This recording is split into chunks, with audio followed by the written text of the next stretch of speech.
the final paper in the first session, which is being delivered by Ina Hajdini from the Federal Reserve Bank of Cleveland. She's a research economist, so we're very happy to have her with us here today. Ina will be presenting a paper on supply chain networks and macroeconomic expectations of firms. So Ina, you have 25 minutes. The floor is yours. Thank you. All right, thank you so much, Sarah, and very excited to be here. So this paper is joint work with Saten, Kumar, Samreen, Malik, Jordan, Norris, and Mathieu, Pedemonte, and the usual disclaimer applies. Okay, the literature has shown that macroeconomic expectations and uncertainty, they are important drivers of aggregate fluctuations. And moreover, a number of serious papers recently have documented that the macroeconomic expectations as well as uncertainty of firms can induce changes in firms' decisions, key firms' decisions such as prices, investment, employment, wages, and so on and forth. However, we know that firms operate in production networks, and a few recent papers, they have shown that incorporating or accounting for these production networks can have important ramifications for the transmission of monetary policy as well as the transmission of aggregate shocks. What this also implies is that then shocking the macroeconomic expectations or the uncertainty of a singular firm is going to have spillover effects onto the expectations, the uncertainty, and actions of other firms on the production network. Then that is exactly what we're after in this paper. We're going to try to quantify these spillover effects, and we're also going to try to uncover the underlying mechanisms. And as a spoiler here, I'll say that these spillover effects, they're large, and they can be as large as direct effects. And we're going to show that the inter-firm communication is the key mechanism behind such large spillover effects. What are the contributions of this paper? Well, first, the paper is going to implement an RCT experiment in what we think is a very novel setting, and I'd like to use this figure to visualize what we're really doing. So instead of applying an RCT on singular firms, where one would basically randomize firms into a treatment versus a control group, we're going to instead apply an RCT on pairs of firms. Right? So we're going to randomize assigned pairs of firms into treatment versus control groups. Within the treatment group, given a pair, we're going to provide an information treatment to only one firm, say firm A in this figure, and then we're going to estimate the effects of that information treatment, not only on the expectations and the actions of firm A itself, but also on the expectations and actions of firm B that firm A is connected with via supply chains. And of course, the whole analysis will be conducted relative to pairs in the controlled group. Given this setting, then, we're able to estimate the spillover effects of macroeconomic expectations and uncertainty on the expectations and actions of firms in the production network.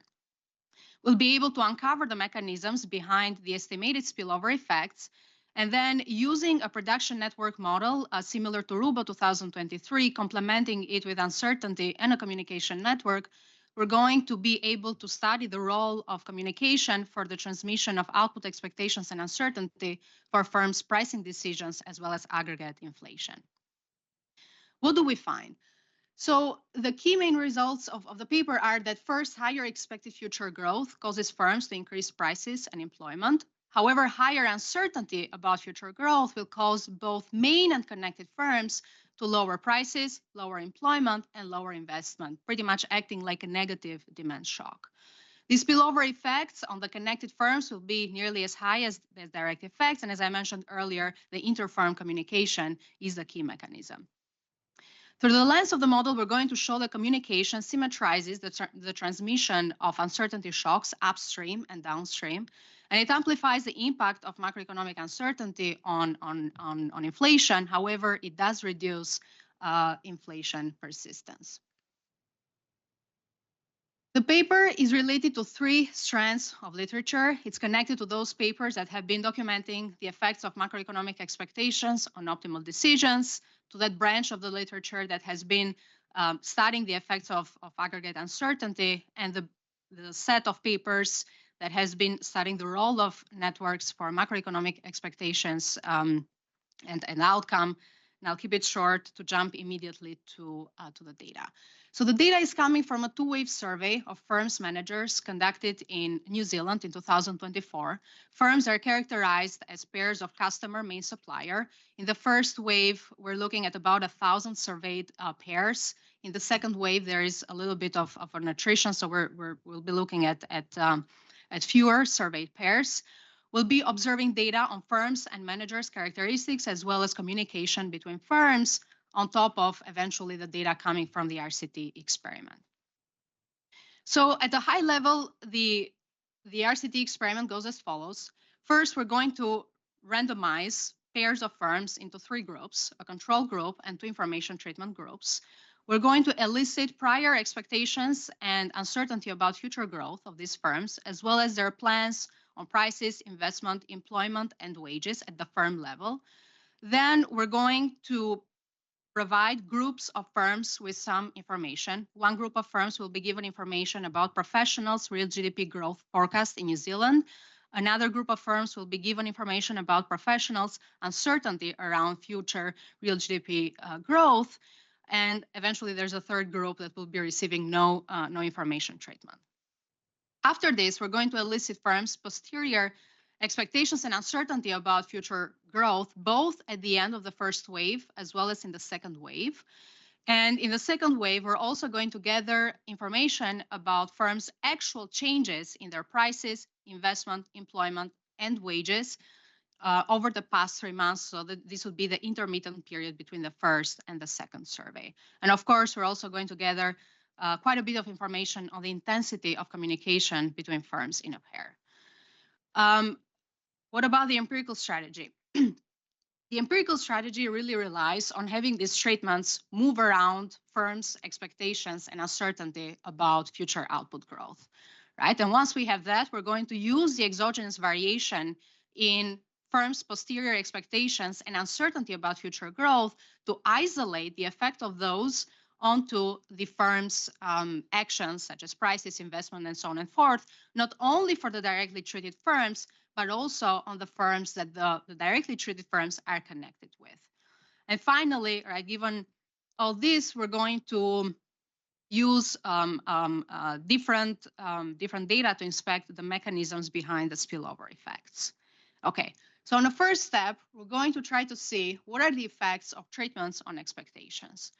Right, so the way that we're going to do that is by regressing posterior expectations or uncertainty on the prior expectations or uncertainty at the firm level, a treatment dummy, as well as the interaction of the treatment dummy with priors.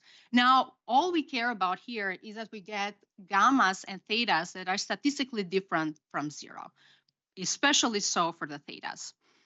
And the way that I'm going to show you the treatment effects is by making use of a few figures. So what we're looking at here are basically the treatment effects on both the directly treated firms in the left-hand side and the connected firms on the right-hand side in the baseline first wave period. Right? What these figures are showing is basically scatter plots between prior and posterior GDP growth expectations. In the left-hand side, eventually, you have the control group whose posterior expectations are pretty much well aligned with their priors, right? They didn't receive any information treatment, so that's to be expected. The firms, however, that did receive some information treatment, eventually they are updating their posterior expectations, so they move away from the priors, right? So there is a flatter relationship between the posterior and the prior expectations for the treated firms. Going then to the connected firms, this is the first wave. There is no way that they're being exposed to the information treatment. Hence, as anticipated, it has to be that the posteriors and the priors, they're pretty much aligned for these connected firms. Moving on then to the follow-up period and focusing on the connected firms. Now, the connected firms that are that were connected with the firm that was treated in the first wave, their expectations, they're behaving very similarly to the expectations of the main firms that were firsthand given an information treatment in the first wave, right? So now we see that the information treatment has diffused somehow to the connected firms in the second follow-up period. Okay, What we show in the paper, and I don't have it here, is that the effects of these treatments on the posterior expectations, as well as on the posterior uncertainty of the connected firms, they are very similar to the treatment effects of on the posterior expectations and uncertainty of the main firms. Right, so it's almost as if the connected firms were first handed this information treatment, even though they were not. Okay, now we know the treatments, they're moving expectations around. Okay, so we're going to take advantage of that to try to figure out what is the effect of expectations and uncertainty on firms' actions. Now, let's start with the main firms because that's the easier one. And the literature has already worked quite a bit on the procedure, so it's relatively standard at this point. The idea here is that we want to isolate the effect of those posterior variables on the actions. And the way that we're going to do that is by instrumenting those posterior variables using the exogenous treatment that comes in them that's being induced by the treatments. Okay. When we look, however, at the connected firms, things are a little bit more complicated because now the treatments, right, they can affect the actions of the connected firm, not only via the expectations of the connected firms, but also via the actions of the main firm, right? So what we have to do here, in addition to controlling for the posteriors eventually, we need to also control for the actions of the main firm. Okay, and here, just like as we do for the posteriors, for the action too, we're going to use a similar strategy and make use of the exogenous variation that's coming in the actions of the main firm from the treatments alone that firm is being exposed to. The other remark that I want to make sure that I bring up here is that the instrumental variable for the posterior variables, the posterior expectations, it's coming from treatments that were given to the main firm, right? These connected firms, they were not directly from us exposed to any information treatment. What do we find? This table is showing the effects of posterior output growth expectations and uncertainty on key firm decisions, price, investment, employment, and wages. In the first row, what you're seeing is that higher expected output growth typically induces firms to raise prices and employment. However, higher uncertainty about future growth makes firms want to lower prices, lower investment, lower employment, and we don't see any effects whatsoever on wages. The other important thing to note here, comparing the first and the second column, the third and the fourth, the fifth and the sixth with one another, shows that the magnitudes of these effects for the connected firms, they are nearly as large as the magnitudes for the main directly treated firms. So what's happening here, right? We're giving an information treatment to a firm that I've been calling the main firm. We see in the follow-up period that the expectations of both the main firm that was directly treated and the connected firm, they're moving very similarly to each other. And on top of this, we see both types of firms, the main and the connected, they're acting similarly in response to the change in the expectations that was initially induced by treatments. So all in all, what we're observing is that these spillover effects, they're at least second round spillover effects, right? They're nearly as high as direct first round effects. Where are these coming from then? So let's go back and look at the posterior expectations of the connected firm, because that's where we see the first changes or the first reaction of the connected firms happening to the information treatments. The posterior expectations of a connected firm, they can move, we think of, because of two channels, two mechanisms. One is that the directly treated firm simply communicates the information that, or some form of the information that was given. The second channel is that the directly treated firm acts on the new information. Its action is observed by the connected firm, And the connected firm, in response to that, updates its expectations and then further updates its actions. We can disentangle these two channels using equation number 4, where we can look at the variation in the posterior expectations and uncertainty of a connected firm J that can be explained by the posteriors of the main firm versus the actions of the main firm. Okay, and what we're going to see, and here I'm hiding a few of the other actions undertaken by the main firm, but I promise you there's nothing significant there if I were to show that to you. So what I want you to take away from here, focusing on columns 1 and 3, is that it's really the posterior expectations or the uncertainty of the directly treated firm that's moving or that is explaining the changes in the posterior expectations and uncertainty of the connected firms.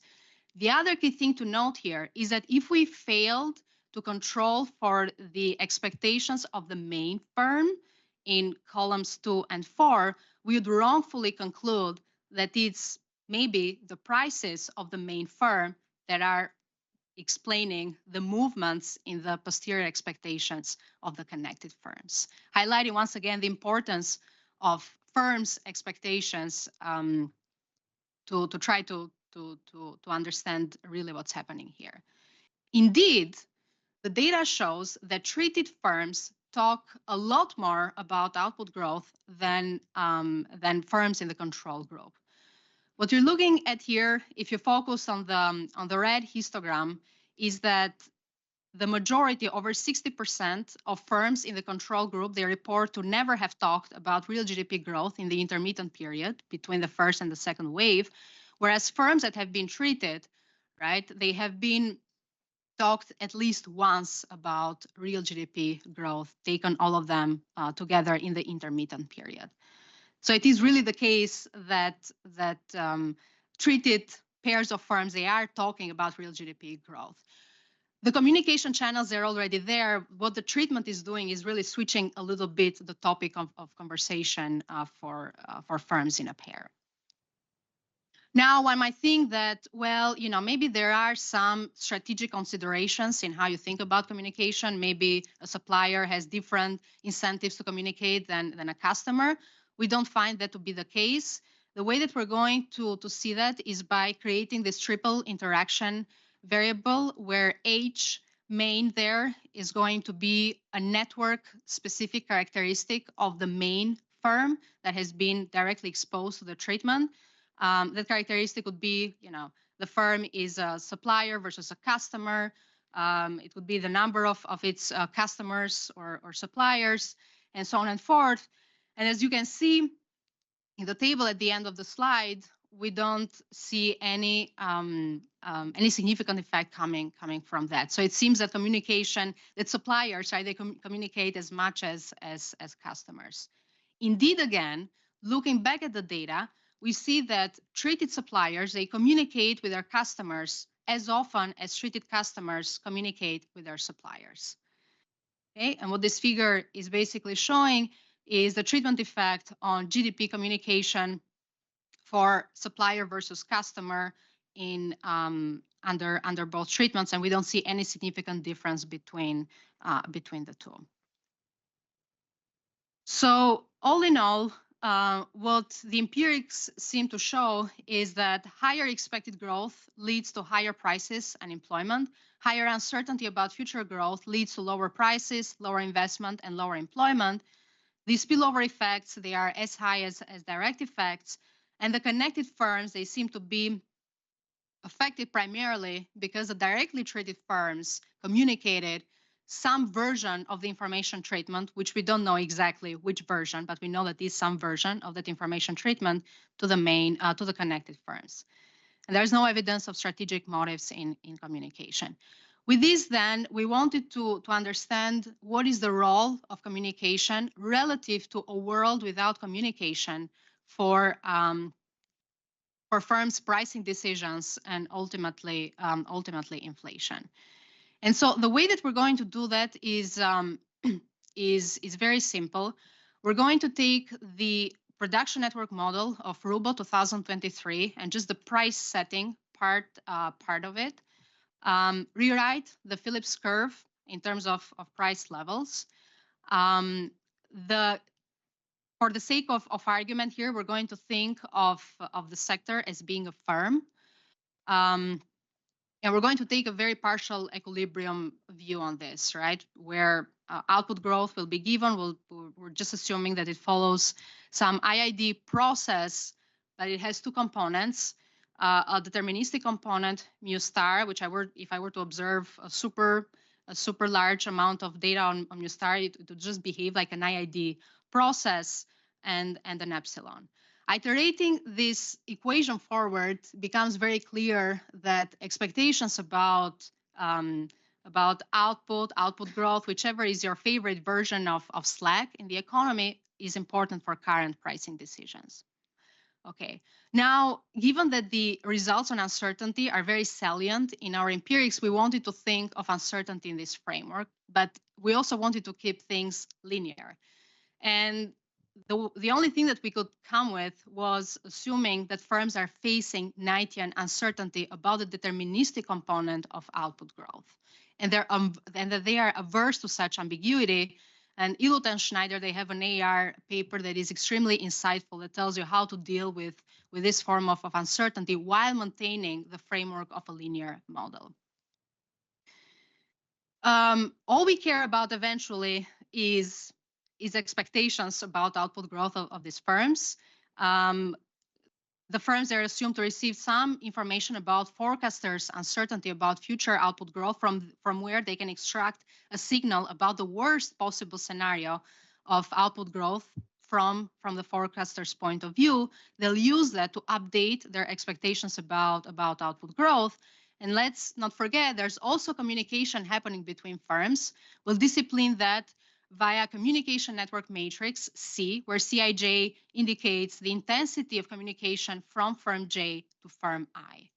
In the end of the day, the final expectations about output growth of a firm J will just be a weighted average of all the posterior expectations of any other firm that firm J is trading with.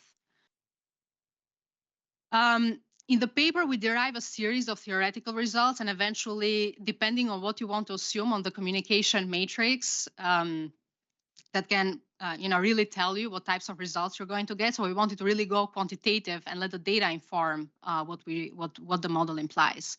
And so what we do in the quantitative exercise is start with the 3-firm model. We have a firm 3 that is representative of customer firms. It purchases inputs from firms 1 and 2.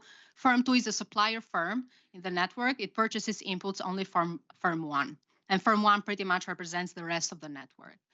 And here what we do is simulate the response of prices to a one-time signal, a one-time shock to the expectations about output growth of firm J, while varying input shares in the IO matrix, and consider 2 scenarios: a scenario when there is no communication whatsoever, and a scenario when there is even communication, no strategic consideration in communication. Everybody communicates with everybody else equally.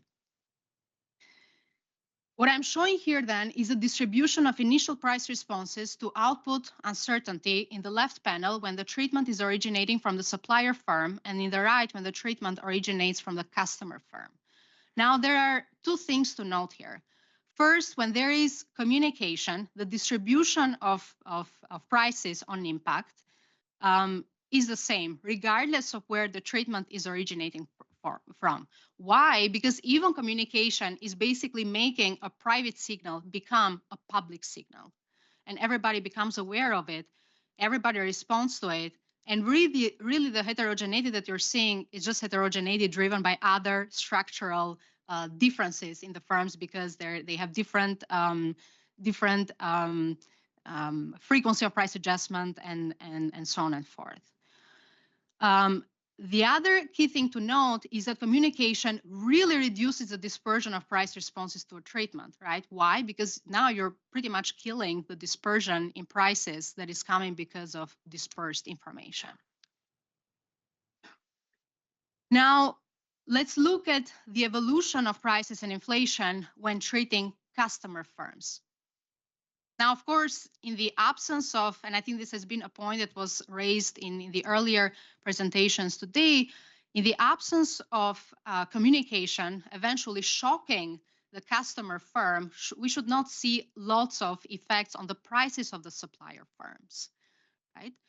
However, when there is communication, things change quite a bit, right? As you can see in the left panel, where we're plotting the evolution of the price responses when there is communication in red versus when there is no communication in blue. And as you can see, prices across all firms, they respond a lot more to this shock about future output growth when there is communication versus when there's not. In turn, and this was somewhat clear maybe from the previous graphs too, we also see that communication eventually really reduces the dispersion of price responses. When there is no communication, different firms' prices, they're reacting differently. And it takes a while for those prices to converge to the eventual new aggregate price level in the economy. What this means then for inflation is that in the presence of communication, we're going to see a much higher impact of output uncertainty on current inflation, but that is going to be very short-lived, right? Inflation will return back to steady state almost immediately. When eventually there is no communication, it's going to take a while for things to wash out, for the shocks to, for the private shock to play out in the rest, not only in the firm that was initially exposed, but also for firms in the rest of the network. So inflation is going to take a while, a few more periods until it gets back to steady state. So then macroeconomic implications and some food for thought. What we show is that communication symmetrizes the transmission of uncertainty shocks upstream and downstream. It can amplify the impact of firm-specific shocks about macroeconomic uncertainty on inflation, but also reduce its persistence.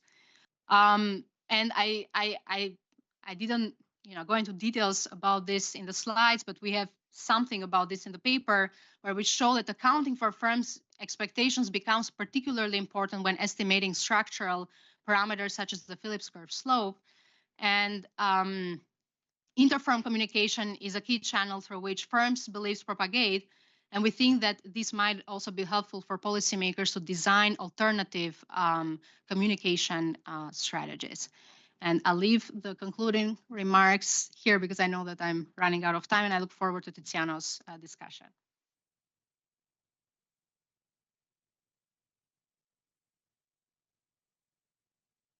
Thank you very much, Ina, for that great presentation. Now let me invite our discussant, who's Tiziano Ropele from Banca d'Italia. He's an advisor in the Economic Research Unit. Tiziano, you have 10 minutes. Thank you. Yes, thank you, and good morning, everyone. It's a great pleasure to be here at this conference and to discuss the paper by Ina and co-authors. And let me start with this slide that shows a simple Bayesian learning equation that tells us how agents learn and firm expectations. And it says that a posterior belief is just a combination of a prior belief and a signal.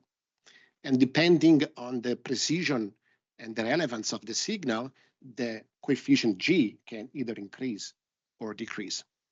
Now, I start with this simple equation because this equation is at the core of many empirical studies in the literature on the formation of expectations of agents. And this literature in the past few years has expanded enormously along many different directions. And the direction they pursue in this paper is very innovative and is on this matter. So they acknowledge that agents interact and that they can learn from each other. So they do not learn in isolation. So you have two sort of Bayesian learning equations, and they can interact. Now, to be more specific on the paper, the goal of this paper is to study how firms firm expectations and how they diffuse information along a supply chain. And to study this matter, they ran an RCT using a surveys on New Zealand firms, and they focus on pairs of firms, customer and suppliers. belonging to a supply chain. And as Ina has already said, only one firm in each pair, in each treated pair, is actually treated, whereas the connected firm is not. And the treatment is the provision of information about GDP forecast of professional forecasters in terms of mean forecast and a measure of uncertainty. And the main empirical findings are the following. So they document some direct effects whereby treated firms revise their macro expectations and also revise their actions. And this is already established results in the literature. But they also document some spillover effects, whereby also connected firms revise their expectations and also revise their actions. And the effects are similar in magnitudes. And so this is a sign of a strong diffusion of information across agents. And they argued that the channels through which these happens is through direct communication about firms.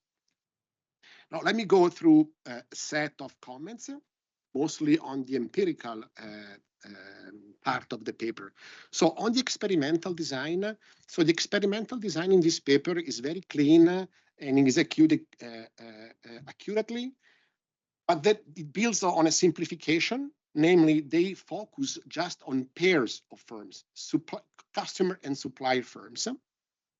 But in reality, supply chains are longer and are more complex, and information, while traveling along the chains, can deteriorate.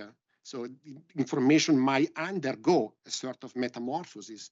So I would like to read in the paper like a richer discussion on what might be the limits of focusing just on pairs rather than taking into account a richer structure of the supply chain. And also connected to this comment is the identification of the causal effects, because they bring about some causal effects of information provision. And one precondition is the no cross-pair contamination. So you don't want the control group to be contaminated by the information provided to the treated firms.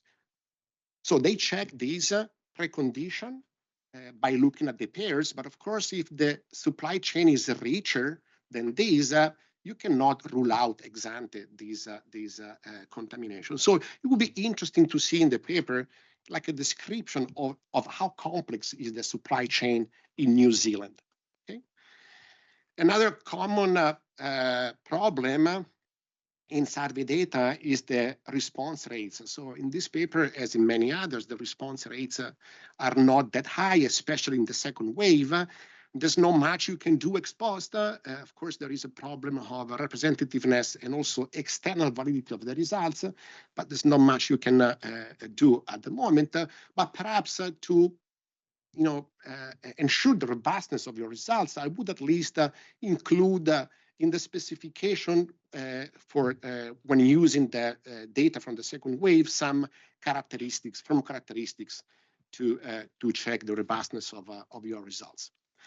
Let me go to the second comment on the treatment effects on expectations. Okay, so already showed us that the information treatments affect the main firms, but not the connected firms during the first wave, whereas in the second wave, the treated firms continue to be affected, and so they revise their expectations, but also the connected firms, they are affected. This is a very innovative and powerful result, in my opinion.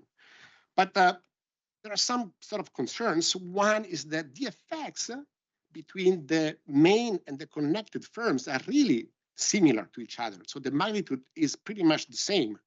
And I guess that in the paper, the version I read, that there's not much discussion on why these happens.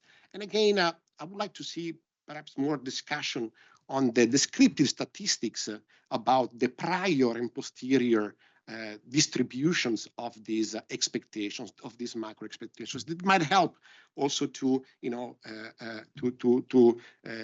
gauge the magnitude of these effects. Turning to channels, So they explore two channels. One channel is through the observation of the actions put in place by the main firms. They rule out the relevance of this channel. And I would say also that ex-ante this was not, in my opinion, very reasonable in the sense that to infer correctly the actions of the treated firms, the connected firms should have also observed the plans of the main firms. So, okay, this channel is not the key channel. The second channel, they say, is the direct communication among firms. Okay, and they provide some evidence. It would be interesting to see if the effects you document somehow could move with the intensity of communication across firms. So are those firms that communicate more, the effects are stronger for those pairs that self-report to have communicated more. But then I want to perhaps discuss another channel that might also explain the results. The fact that upon receiving the communication about the GDP forecast, perhaps firms become active in searching for information about GDP. Okay, so there is a channel that goes through this active information selection.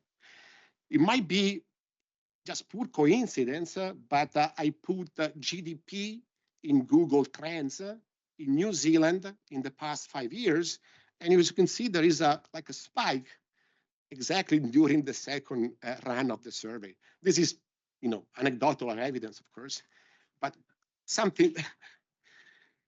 But the policy implication of this channel operates could be different, or at least complement the other policy implication. So maybe the policymakers shouldn't target in terms of communication the systematic firms in the network, but perhaps make sure that firms, agents have access to reliable and accessible sources of information. So these are another angle to see this result. Supply chain collaboration, you mentioned in the paper that firms collaborate, so there is not a strategic behavior among firms belonging to the supply chain. And on this, there is a rich literature that I found out reading the paper on supply chain collaboration. There is a reference here in this slide. And this is interesting because it gives you some testable implications to see whether this is exactly what is going on between firms, among firms on the supply chains. So one testable implication would be to see whether there is more communication and therefore stronger effects in those sectors where the demand is more uncertain or volatile. And I guess you could check these on your data. Another possible test to be done is that to see whether you see less disagreements in terms of GDP expectations within those pairs of firms that do communicate more. And third, these supply chain collaboration literature also emphasizes the role of synchronization of decisions. I guess you cannot do these with the data set you have, but perhaps if you intend to run these surveys other times, you could also check these testable hypotheses. And then there is a recent paper, 20 years ago, so a paper by these two authors on supply chain collaboration on New Zealand firms. And I think this could be an interesting reference to see whether this channel of collaboration is relevant in your case. And this is all to say that if this supply chain collaboration is strong enough, this might rationalize the fact that you obtain very similar magnitudes of the treatment effects. I conclude this for those interested in this literature on expectations and survey data. This is a must-read paper. It's really very innovative and at a very high level of execution. It addresses relevant questions also on the experimental designs in these type of exercises. It documents new effects on the spillovers, and I think it has a great potential for lots of new applications. And that's all I wanted to say. Thank you.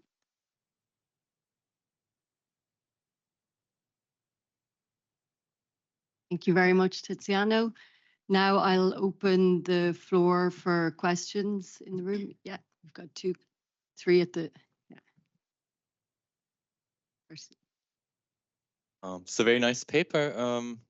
I have a question and that follows up a little bit on Tiziano's point. Maybe you can show us a little bit more about who these firms are, and I think it might be relevant to think about whether you have a a large customer talking to a large supplier or a large to a small one. I think this is where probably the information structure is quite a little bit different, or potentially not. I don't really have a strong prior, but I think it might be very interesting to see what's going on there.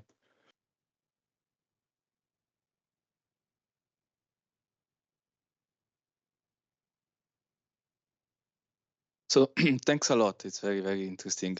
I was wondering now, going back to Tiziano's presentation, the first slides in which he shows that posterior is a weighted average of prior belief and the signal.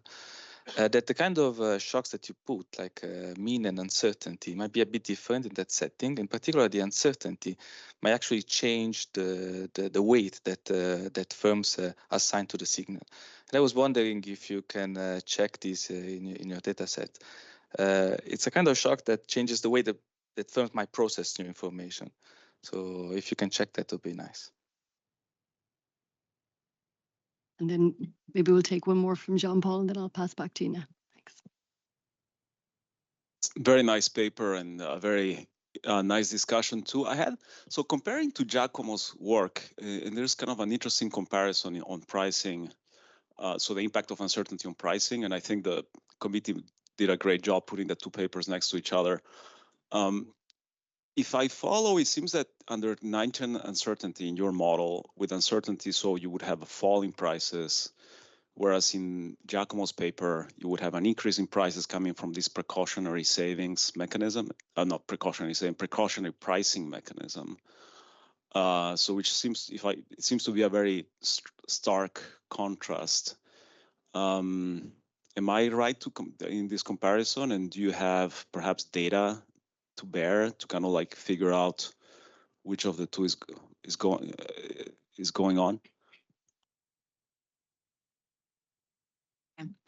Thank you so much, Tiziano, for the great discussion. I can maybe just mention a few things in response to Tiziano and then get to the question. So about the response rate, as you said, it is low, and then we also get some attrition in the second wave.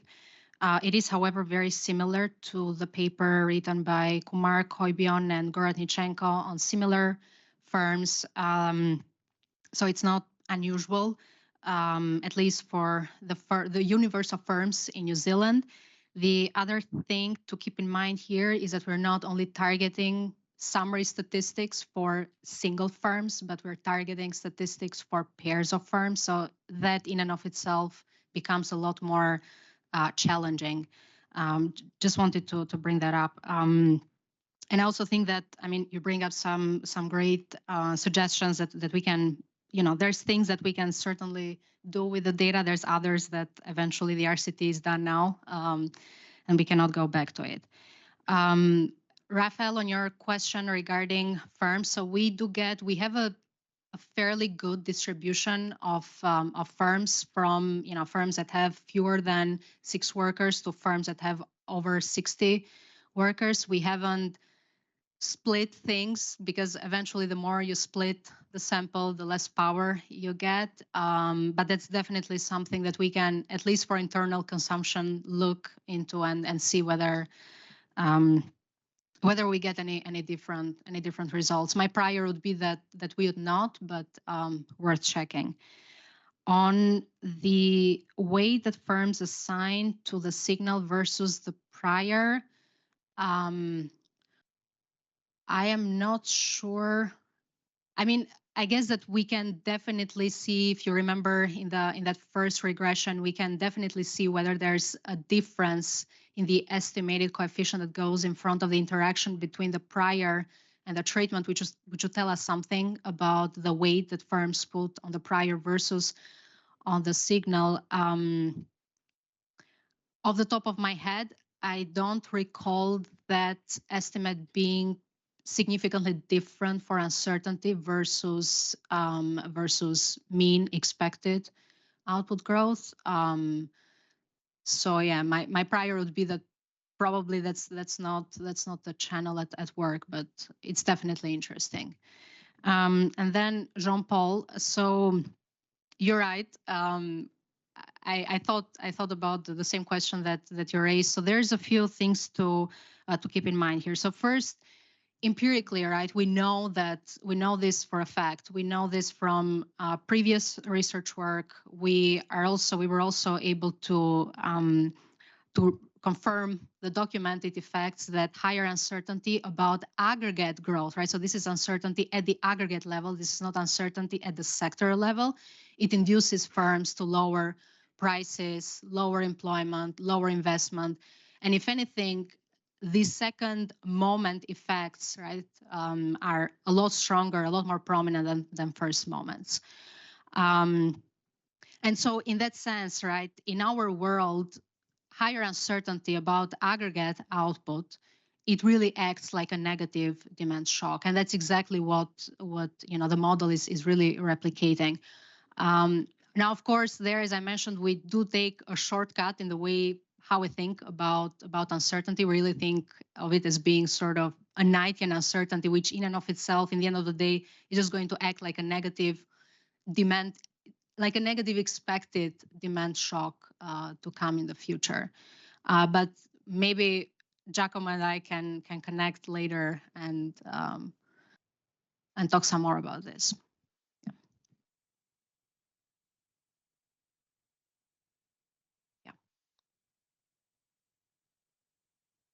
I want to just add one thing and then ask a question if there is time. So I think the way you put it is exactly correct. You're looking at aggregate uncertainty. Ours was sectoral uncertainty. So to the extent that, uncertainty about aggregate GDP reflects uncertainty about firms that are more downstream, then the results would be consistent, because in our model, if the uncertainty is downstream, and you're looking at the response of firms that are upstream, those firms are actually reducing prices. So that's, yes.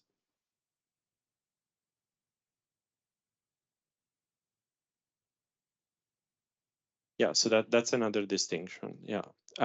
So I had a question which builds on what Tiziano discussed.